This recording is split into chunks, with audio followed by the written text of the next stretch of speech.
Question 13 में कहा है कि person standing on the floor of an elevator drops a coin, the coin reaches the floor of the elevator in a time t1 if the elevator is stationary and in time t2 if it is moving uniformly.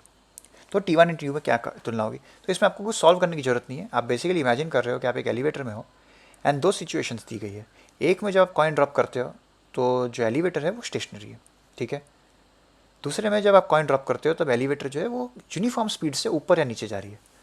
तो अगर elevator uniform speed से ऊपर नीचे जाएगी तो जब आप coin drop करोगे तो कॉइन ड्रॉप करने से पहले आपके वो हाथ में था, एट दैट टाइम कॉइन जो है was at rest with respect to elevator.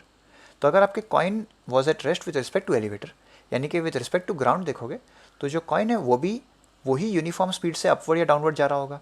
एक वेलोसिटी v जो एलिवेटर की है, जो कांस्टेंट वेलोसिटी है, वही वेलोसिटी कॉइन की भी होगी, ठीक है। उसको आप रिलीज़ करोगे तो वो टाइम पे कोई डिफरेंस नहीं है, क्योंकि जो ओवरऑल वेलोसिटी इनिशियल वेलोसिटी है विथ रिस्पेक्ट टू एलिवेटर वो तो भी ज़ीरो है एंड द रिलेटिव एक्सेलरेशन जो है वो ज़ीरो ही होना है, क्योंकि दोनों फ्रेम्स के अंदर दोनों सिचुएशन के अंदर कोई एक्सेलरेशन तो है ही नहीं।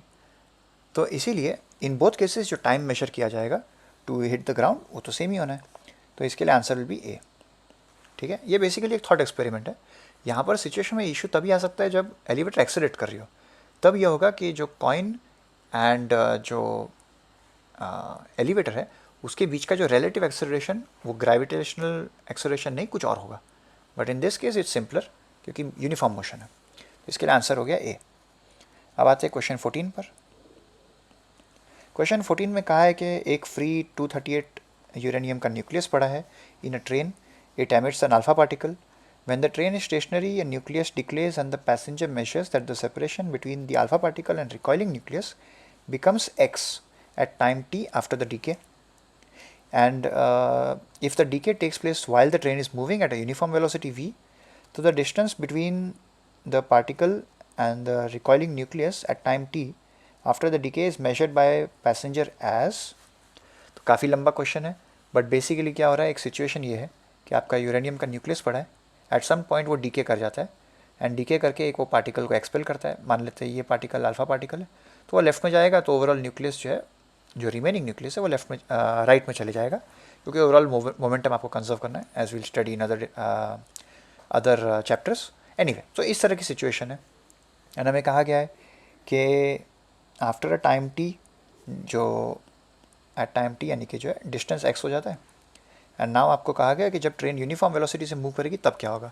वेल, तो अगेन यहाँ पर सिंपल बात है कि यूनिफॉर्म वेलोसिटी से जब ट्रेन मूव कर रही है तो यानी कि जो यूरेनियम पार्टिकल है वो भी eight rest with the train है, तो इसके लिए वो भी यूनिफॉर्म वेलोसिटी v के साथ में मूव कर रहा होगा ट्रेन के साथ, because it is at rest with respect to train.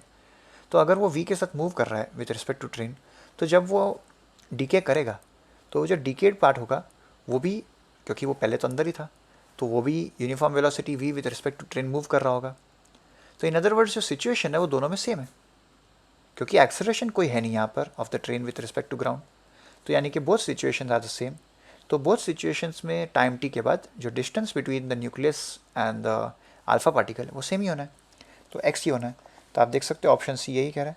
तो अगेन ये काइंड ऑफ ट्रिक क्वेश्चन है, क्योंकि आपको कैलकुलेशन करने का टेम्पटेशन होगा, बट आप ज़रा सोचोगे तो आपको रियलाइज होगा कि कोई यूनिफॉर्म वेलोसिटी से मूव करती हुई चीज़ है ट्रेन, एंड पहले के अंदर एट रेस्ट है, वो भी तो एक यूनिफॉर्म वेलोसिटी है of speed zero with respect to ground. तो इसके लिए दोनों में कोई डिफरेंस है ही नहीं।